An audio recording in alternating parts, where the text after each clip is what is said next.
My name is Mira Sorvino. I'm an actress and I'm an activist in the fight against modern-day slavery. I've joined the CNN Freedom Project in a search for the truth and for solutions. What we found will shock you and break your heart. It broke mine. But don't look away. It's important that you see what's happening every day in Cambodia.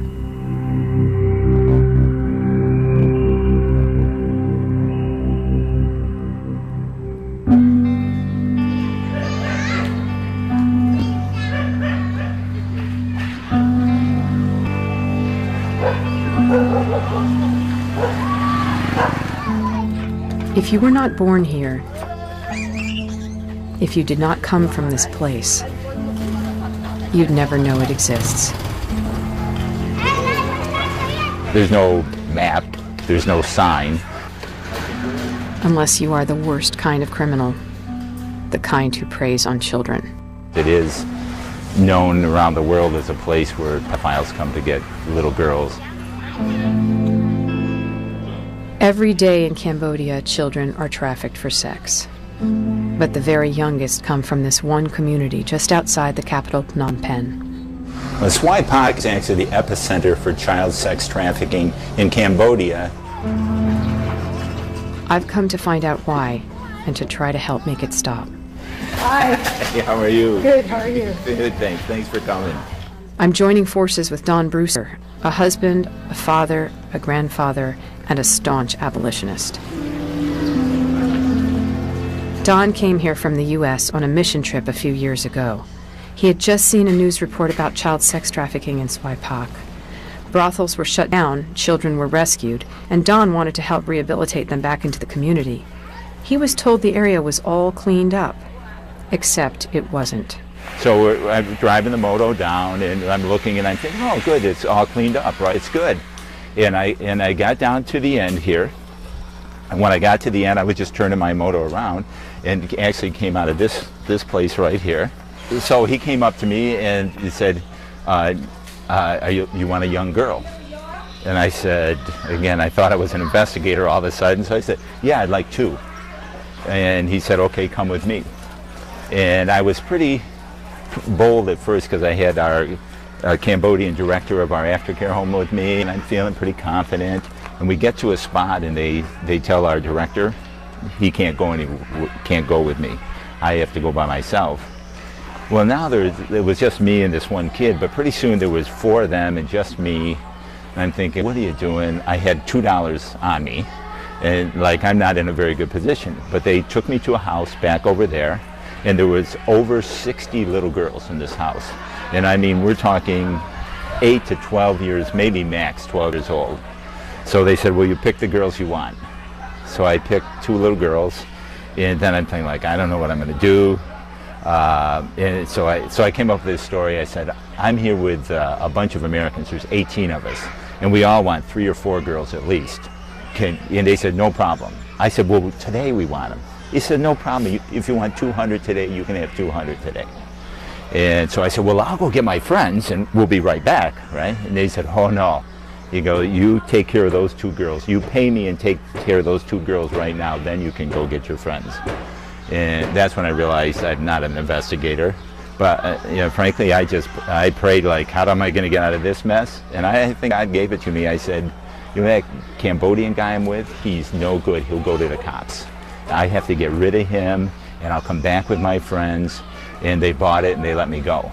Did you come back? I went to police and NGOs to do investigations and stuff, and like I thought, hey, I got this big secret nobody knows about. And they said, yeah, we know it.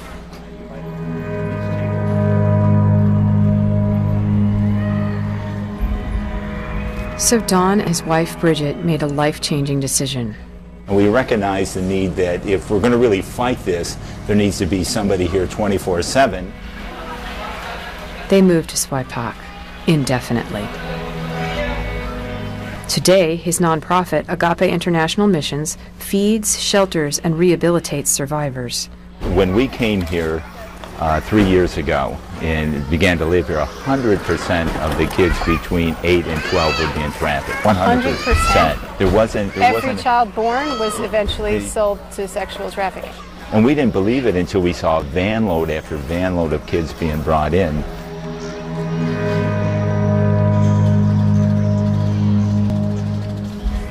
Much has changed since then, but much hasn't. Don says the children of Swipak are still sold for sex every day. It's just gone underground. Many are sold as virgins by their own parents. As we walk along the dirt roads, Don points out a table of men playing cards. He says they're there every day. Instead of caring for their family or working, they sit there and gamble and drink all day because they traffic kids, including their own. These guys too? Yeah, these guys right here. Right? Their own. They traffic their own children. Kids as well as others, not just their own. See? See what happens when the light comes? Yeah, roaches scatter when the light comes. Yeah. That's what happens. The roaches and the rats scatter when the light comes. Yeah. I just want to yell at them, but I don't know what's going to happen if I yell at them. Well, you know what the truth is? What? They think they're untouchable because they have been. Do you think any of them speak English? No, most of them speak Vietnamese. I knew they probably wouldn't understand me and that it wouldn't make any difference at all, but I felt compelled to say something as futile as it might be. I just want them to know that the world is watching. I just want them to know that there's a tally being taken. Yeah, we're filming. It's not okay to sell children. It's not okay to sell children to pedophiles. It's not okay, and the world is watching. Protect your children. Do not hurt your children. Protect them. Oh God, I can't deal with it. I can't deal with the reality of it. It's, you know, they have to look in the kids' eyes. I know. Jesus Christ. Oh my God. Sorry, I feel like I'm going to cry every moment of this entire experience. I've been so afraid of this experience. I've been like, because, I've met a lot of survivors, but I haven't been in the the environment where it's happening every day, that they would sell their own children. I mean, when I think about how much I love my own children, like, if they do it to their own children, they would do it to any children.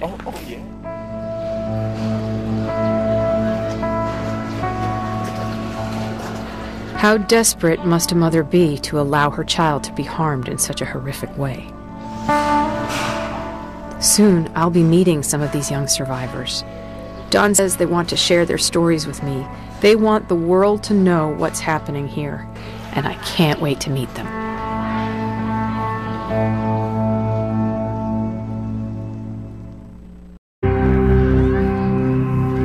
Kyu has a smile that lights up her face. It also hides the sadness in her young eyes. We believe she's 14, and she was started to be trafficked when she was 12. She doesn't know exactly when she was born. In her family, birthdays were not celebrated.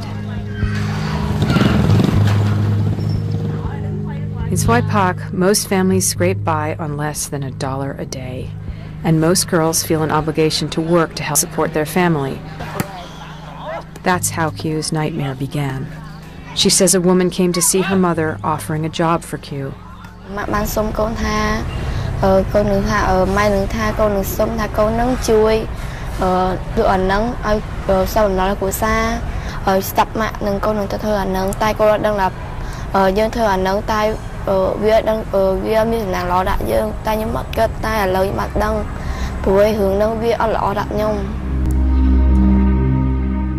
The job was to sell her virginity, a big business in Swipak. Swipak is known for virgin sales and prepubescent sex. So a virgin sale can be anywhere from $5,000 to $8,000. I mean, we're not talking $20. How much money did the lady say that your mom could get if you went there?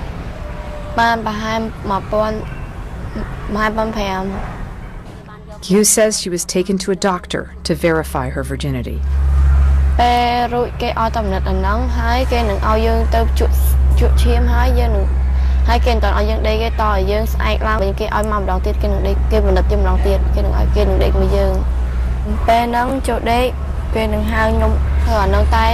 ở pe hai nó tay mà phỏng mê hai cái bạn đẹp mùi nhung hai cái tha bờ ở phỏng cái nó ở phỏng đẹp hai mà phỏng mê hai kim tư trên đất kẹo hai cái hai mà quên. She says the man kept her in his hotel room for 2 days. How did you feel after you left the man? Con mẹ ấm thơ bà chứ. Broken, she returned home to Swaipak, only to find out her mother had sold her again. Once this girl has been sold her virginity, as a prepubescent girl, if she's pretty by the standard of whatever country comes in, and prepubescent, it's like $400 to have sex with her. And how many times in a day even a girl might be forced to have sex, really be raped by someone. There's lots of dollars involved in this. CİNH says her mother sent her to work in a brothel in northern Cambodia, far from home. Con được sống tham ở con tao hôm thơ mà khai đứng xong khóc là lôi xây cái hói con được con chọc thơ ca nên con được chọn thơ ca tại đây sẽ bạn đại cái nạn dương đâu nè nông cục xong hay chật ôn là cất ha buổi ôn thơ đang tiết tại ôn nó miền là cột khỏi là nghe buổi ôn thơ nông. Did you run away from the place? Yes. She knew she couldn't go home, so she went to a friend for help. Her friend took her to Dong. She's been recovering at the Agape Restoration Center in Phnom Penh ever since. Don says she's not safe at home. Her mother is just a mean-spirited. I've really had to come down hard threatening her to leave GUYEN alone. Like, she wasn't afraid to say to me, I want her to go to that brothel. I mean, it wasn't like she was saying, I want her back with me, so I'm going to care for her, don't worry, I would never do that. She just said, I want her back to go to that brothel, I want the money. You're a beautiful, beautiful girl. You're a beautiful soul. I'm so sorry. I'm so sorry.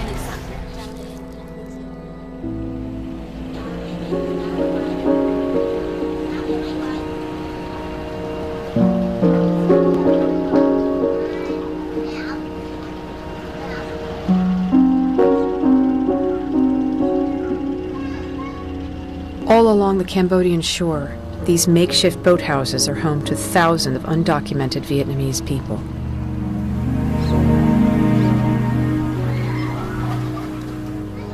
They are poor, desperate, and extremely vulnerable to the traffickers who come here looking for little girls.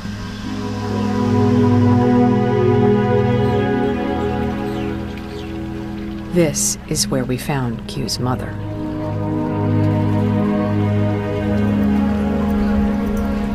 Like most who live here, she and her husband raise fish in a net under their floating house. When they couldn't make enough money selling fish, they took out a small loan with a high interest rate. It quickly grew. Mình mượn lúc đó có chồng mình mượn đầu tiên 200 rồi lên 500, lên 1.000, lên riết gần 10.000 luôn, 9.000 mấy rồi đó. Chứ lời đẻ lời. That's when a trafficker came calling. Thì bà thấy mình có con gái, ta mới cho mượn. She was paid just $500 for CİNH's virginity, not the $1,500 she was promised, and only a drop in the bucket towards a massive debt that she'll never be able to pay off. Con cũng đau khổ lắm chứ, con hỏi chú, hỏi cổ, tiền nợ cỡ này lời nó lên hoài, thì quay trở lại cho con lành lẽ là từ đầu cho nó không được.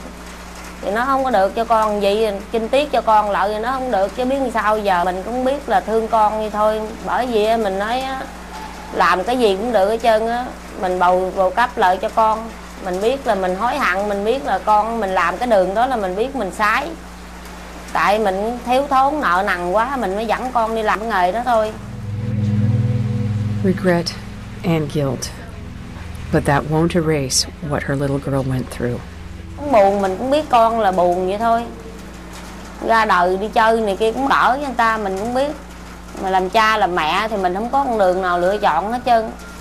Nói chung ra không có cái gì mà bằng tiền bạc nợ nần hết trơn. Không có cái gì mà lớn hơn cái đó. Mình thì mình suy nghĩ có kiếm tiền kiếm bạc trả nợ trả nần cho người ta hết chữ hết rủa rồi thôi. And as I was about to find out, CÍNH and her mother are not alone. Dạ.